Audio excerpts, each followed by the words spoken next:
I'm here with Kat Kerr, and Kat, you are self-obsessed with texture. You have said that to me, right? I love it. Layers and layers and layers of texture make me happy. And now you've got some really cool tricks for how we're gonna get texture out of a lot of flat objects. That's right. I'm using this white opaque craft plastic, and I'm gonna add some heat and then crumple it up and make some delicious texture. Ooh, let's make that happen. Yeah, so this comes in a 12 by 12 sheet, and I cut it down to 4 pieces. I'm only gonna show you how to make one, but you will end up with 4. And so I just take one of those, and I'm going to take a pair of scissors, and I'm going to add some holes. Of course, be mindful of your hands. You don't want to cut yourself. And I'm just making little holes here because later on, when we heat this up, those holes are gonna just be even more delicious texture. And I love that it doesn't have to be perfect. It's sort of a wonky circle. Oh, wonky, yeah. You're not worried about it. Now you're just using a hole punch? Yeah, and whatever size hole punch you have in your stash, then pick it up and start making some holes, because all of that delicious texture is going to come out later on. And I want to lose that square edge on there. And so I cut all of my edges, and I end up with something like this. So if you want to come over here, I'll show you how to heat it up. And this piece, as you can see, I cut all of the edges. Swiss cheese. Swiss cheese, that's right. I love, by the way, that you cut one of the circles right on the edge, or actually several of them. That looks so cool. Yeah, thank you. And so we're going to manipulate this plastic by using a heat gun. I didn't get this in a craft store. I got it in a hardware store, so it does have a higher heat flow to it. It's like one that's meant for stripping paint or something like that. Yes, that's right. Okay. And anytime you're using a tool or anything like that, make sure that you're working in a well-ventilated area and that you're wearing safety glasses. I'm also using some wood-handled tweezers, and I'm just going to heat it up. And of course, you're working in a metal pan, so you're keeping everything, just making sure that nothing's going to heat too much. That's right. I use this pan only for my heating. Okay. And so I'm going to heat the plastic, and as it starts to heat, it'll get shiny. And once it starts turning shiny, I can press it onto the side of my tray and manipulate it just a little bit. So almost like you're crumpling it by pushing it against the edge? Exactly. And that's another reason why I love using the cookie sheet.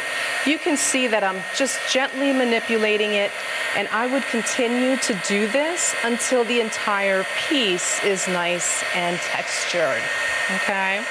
So there's no right moment to stop or anything like that. It's just when you're happy with it, and I can see that you have one here which looks like it is beautifully textured and crumpled. I know, but now it needs some happy color, right?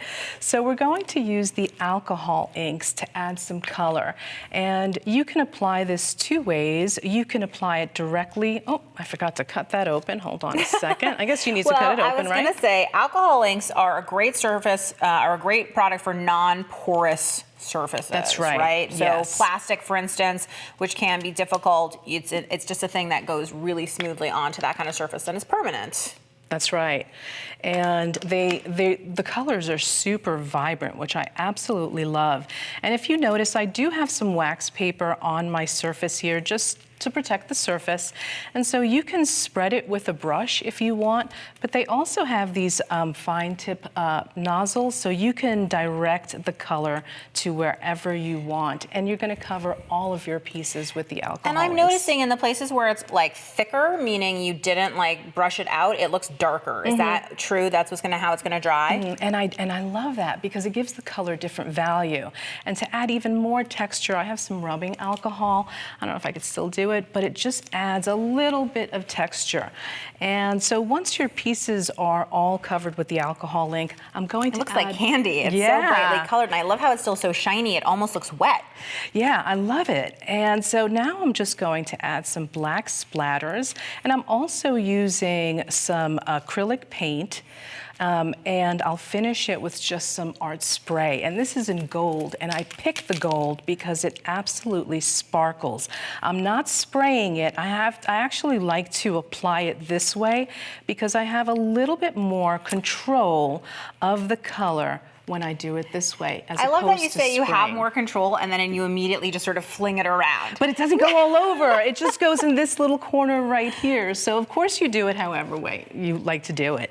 And when I end up with 4 of these, I'm going to put them all together by using some gold string. You can glue them, whatever you like. I happen to like the string because more texture is even better, right? So I'm just feeding it through and I'm attaching all of these pieces together. So once they're all ready to go, I'll actually print up an image onto matte computer film. And I do that because I love these beautiful vintage images, but I want to add a little pop of color. So what I do is I'll take some of this water-soluble... So this is the image as it comes out of the printer, and this is after you've added the color. That's right, that's right. And this is just a little bit of gold, and you can see that just a little hint of it adds... It's so delicate and beautiful. The photo. It's beautiful. I love it. And so now I have my image. I've actually mounted it onto some foam, and I can go ahead and assemble my shadow box. So if I have this piece right here, a little bit more texture, I would put this right in there. I would add my image and anything else that you want to add on there. And you can see by some of the samples that you don't even have to heat up the craft plastic. You can just cut it out into unique shapes and still make wonderful textured backgrounds. But that's the key to everything, right? Is the texture. We want Yes. visual texture so that people want to reach out and touch it and That's all right. that good stuff. That's right. This is a super fun project. Thank you, Kat. Thank you so much.